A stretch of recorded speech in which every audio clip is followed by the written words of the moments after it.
no dieron los tiempos para que pudiéramos incluir en el libro. Estaba pensando en estos días, ¿no? No dieron los tiempos para que se pudiera incluir en el libro alguna reflexión sobre este proceso electoral mexicano, ¿no? Lo que pasa es que, bueno, sacar esto es, primero juntar el material, que no es tarea fácil, y después, aquí a Carlos le tocó buena parte de la talacha, y después editar, que es más difícil que juntar los materiales, ¿no? A la hora que se reúne eso, después conseguir quien haga una cosa así, parece que se transforma en el escollo principal. Pero bueno, como el producto ya es un hecho consumado, hay que reflexionar sobre lo que se dice acá, y quiero vincularlo un poco a la coyuntura electoral mexicana. Me interesa, ¿no? Bueno, hay unas preguntas de carácter general, ya Clemencia y Carlos van a abordar, ¿no? Pero un autor que mencionó Facio, por ahí, Roberto Regalado, decía, entre otras cosas, el nuevo progresismo, por llamarlo de alguna manera, tiene entre un montón de desafíos el pendiente o el lastre de no haber saldado bien todavía el debate con el ciclo anterior, bien reseñado por el expositor que me precedió, del derrumbe de los llamados socialismos reales, la crisis de las economías planificadas, del cuestionamiento de realmente si hay una sociedad posible sin mercado. La experiencia, al menos de la Europa del Este, fue el intento de crear una sociedad planificada centralmente, más o menos estatizada según los casos nacionales, pero en esencia era la liquidación de la economía de mercado para asegurar la apropiación social del excedente y una distribución equitativa de la riqueza. Todos los que estamos aquí y en general la literatura que podamos frecuentar en la materia siempre entendió que el pensamiento crítico o la izquierda en general, en los matices que ustedes quieran buscarle, tenían que ver con esto. La izquierda debía ser anticapitalista. Después empezó, bueno, el proceso fue mucho más complejo, los procesos históricos no son lineales, ¿no? La claudicación de la llamada socialdemocracia europea, la ruptura del movimiento comunista internacional, y aún dentro de la llamada izquierda revolucionaria, N cantidad de fracciones, etcétera, ¿no? Pero bueno, no se había terminado de digerir eso cuando de pronto vino boom, el derrumbe del Este, la crisis de los antiguos paradigmas, la pérdida de ciertas certidumbres, y hubo que empezar otra vez a acumular desde abajo, ¿no? Juntar miguitas, lo que quedó del pan sobre la mesa, a ver si podíamos hacer una galletita con eso. Pero el tema era que el horizonte y esta cercano, certero, seguro, confiable, al que quisimos tanto en una época y al que toda una generación entregó la vida. Pensemos lo que fue América Latina en los 60, 70. Digo, si fuésemos muy... No por necrofilia, pero pensemos solo en bajas, lo que representó cualquier experiencia nacional que ustedes quieran tomar. Unas terroríficas, otras un poquito menos, pero todas con un costo altísimo. Generaciones completas que se inmolaron detrás de un ideal que parecía estar transparente, claro como el agua. Se leía la sociedad a partir de una convicción. La revolución estaba a la vuelta de la esquina. De pronto se terminó eso, se cayeron un montón de cosas. Yo añadiría a lo que decía Facio, que también tenemos que reflexionar aún sobre los socialismos que quedan. En lo personal, no creo que la monarquía socialista de Corea del Norte sea un buen ejemplo para los jóvenes, por ejemplo. No reniego de la planificación económica y de la justicia social, son banderas universales, pero hay cosas que hay que ver con cuidado. Si somos 132 y si somos zapatistas y queremos impulsar formas autogestivas, etcétera, aquel modelo deja bastante que desear. Es muy heredero todavía, ¿no?, de la antigua relación de fuerzas establecida durante la Guerra Fría y de cierta lectura de la sociedad y del devenir histórico que quedó bastante maltratado después del derrumbe del Este y de la crisis de algunas corrientes de la izquierda, ¿no? Pero lo real es que hay una emergencia del llamado nuevo progresismo, nueva izquierda, como querramos decirle, con el que nos topamos en los últimos 14, 15 años, por lo menos en países de la región de manera muy, muy notoria, ¿no? En un contexto internacional absolutamente cambiado. ¿no? En el momento en que el tema es la globalización, la interdependencia de los mercados, de un teclazo de computadora pone a temblar la bolsa de valores de cualquier lugar del mundo. George Soros casi quebró la bolsa de Londres mandando un mail hace unos años, y al mismo tiempo ganó miles de millones de dólares, todavía no eran euros, en fin, o de libras, etc. En ese contexto, de pronto, donde la interdependencia y no diría la desaparición, pero el debilitamiento de antiguas barreras marca un contexto internacional muy particular, surgen los progresismos, ¿no? Ahora una gente tiende a explicarlo de manera un tanto pragmática, diciendo, bueno, en realidad no es más que cumplimiento de un ciclo histórico. Esta lectura también es heredera de cierta filosofía de la historia, sobre todo marxismo entendido como filosofía de la historia, ¿no? Si vamos, necesariamente la humanidad va a llegar a cierto destino. En este momento no estamos viviendo más que una especie de péndulo. Si el péndulo giró mucho hacia la derecha a raíz de las políticas neoliberales de los 80-90, ahora el péndulo gira un poco a la izquierda para establecer estabilidades, para compensar a los peor tratados, a los sectores sociales peor tratados por el modelo de reestructuración capitalista.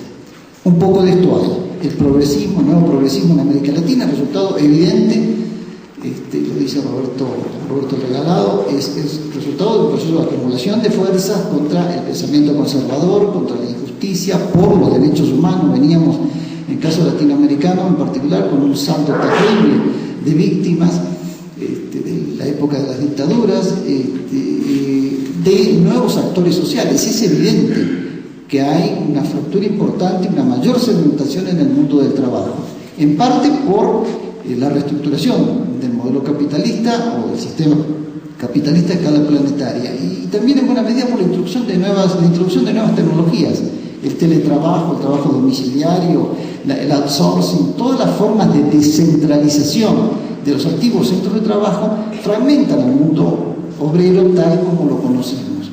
Lo hace un poco más débil y también un poco menos protagónico en términos políticos. Caen un poco las tasas de afiliación a los sindicatos, la capacidad de la clase obrera como sector hegemónico del campo popular, una lectura que aceptábamos a ojos cerrados todo, está también en entredicho, debe ser replanteado. Y aparecen nuevos actores. ¿Por qué la tremenda vigencia, que enhorabuena hay que decirlo, de la temática femenina, de la diversidad sexual, de la diversidad étnica y de los pueblos originarios? En lo particular, en lo personal, y los compañeros que están acá en la mesa seguramente también, a mí el tema de los pueblos originarios hasta hace no tantos años me parecía interesante para que los antropólogos escribieran, los letristas escribieran algunas cosas que después alguien musicalizaba y las cantábamos y bailábamos a ritmo de cumbia. Me interesaba como eso, pero no como actor social central o como un actor social realmente protagónico en un proceso social de transformación.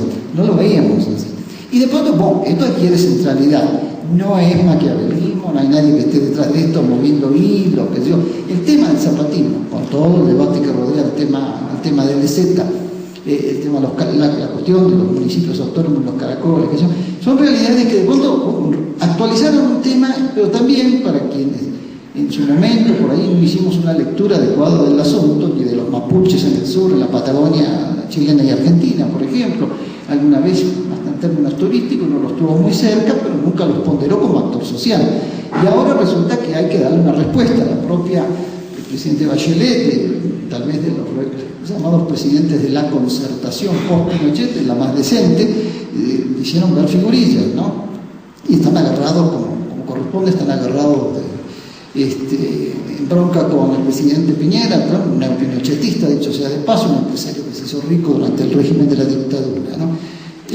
Ahora, digamos, para alternativo reciclaje, es otro debate, ¿no? Que nos azota mucho, porque hay una gente que insiste en que si cometemos el error de casarnos, ligarnos demasiado al llamado nuevo progresismo, lo que representa Evo Morales, Hugo, Lula y Dilma, los Kirchner en Argentina, etcétera, Mujica en Uruguay, un compañero queridísimo por todos además, bueno, lo que estamos adoptando es como una política de reciclaje, ¿no? Y alrededor de esto hay como una especie de advertencia sana, que me parece prudente y que debe ser motivo de reflexión. Es cierto que si uno ve la actitud del imperialismo, aún en actos hostigantes hacia estos regímenes no es el imperialismo que derrocó en 1973 a Salvador Allende. Es evidente que no es lo mismo. Hostiga de otra manera. Hay una carga mediática infernal. México, en ese sentido, es abrumador, por mucho menos, porque pegarle a AMLO aquí y compararlo con Chávez es un disparate soberano. Pero dio resultado en 2006 la campaña del peligro para México. Y como ahora ha crecido en las encuestas, parece que la cosa viene por ahí. Si Televisa dice que es un peligro, es porque crecen las encuestas. Si no, no le hacía caso. Lo tenía y le daba una cobertura mediática más o menos respetuosa. Pero ya se están ensañando con él. Digo, y pegarle a AMLO no es pegarle a una cosa muy izquierdista, que digamos, ni anticapitalista, para nada, ¿no? Pero bueno, el riesgo de si se casarse a este tipo de cosas, quedar pegado a procesos que nomás solo plantean un reciclaje de las formas capitalistas y ninguno de ellos cuestiona la esencia del sistema, o bien son el embrión, y me parece para mi gusto y opinión personal, la lectura personal me gustó, es como el embrión de la construcción de un nuevo bloque contrahegemónico al pacto social que se suscribió durante el neoliberalismo. Todo modelo económico aglutina fuerzas sociales y las sella en un bloque de poder. De algún modo, lo que hace Evo, lo que hace Hugo, lo que hace Cristina, lo que hace Mujica, lo que hace Dilma, etcétera, Correa, es eso, es buscar una especie de coalición de fuerzas alternas a la otra coalición de fuerzas que sostuvo al modelo, a rajatabla, al modelo del ajuste, del consenso de Washington, de la reestructuración capitalista, de las privatizaciones, de la doble reforma del Estado. La primera, echando a los burócratas, y la segunda, vendiendo el patrimonio público. Luego Menem metió el petróleo, el agua, la luz, el teléfono, todo, ¿no? Llegó eso al paroxismo, ¿no? Por el caso argentino. Pero yo creo que la cosa me interesa más como punto de reflexión, y tal vez así pueda ser leído el libro, más por este lado. La construcción, todavía embrionaria, muy en pañales, de un bloque contrahegemónico, ¿no? Ahora, México, dos palabras sobre un tema interesante. De las ofertas que están en juego, digamos, lo que más se acercaría a, obviamente, es el llamado movimiento progresista, que es un pegoste de fuerzas políticas que puede situarse tal vez en el centro, en la centroizquierda, no sé realmente qué podemos pensar del movimiento ciudadano, de algunas corrientes internas del PRD, lo que fuere. Pero bueno, su candidato procura de manera a veces muy elemental, muy simple, mucho menos radical que el discurso de Correa, por favor, ni hablar de Chávez y cosas de este tipo. Yo diría que ni de Cristina.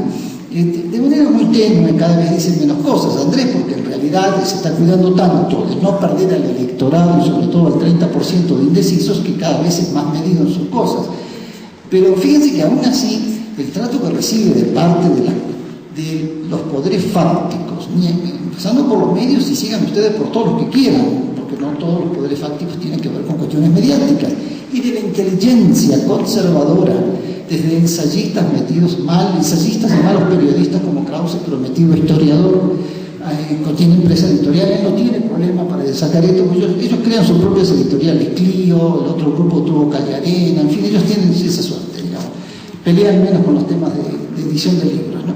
Pero el tratamiento que le dan es realmente como si estuviésemos ante una opción, digamos, catastrófica para México, la antesala de Kim Il-sung, un poco. Y hablo, como digo, hay que a veces hacer un esfuerzo para depositar en él un poco de confianza. Creo que la merece.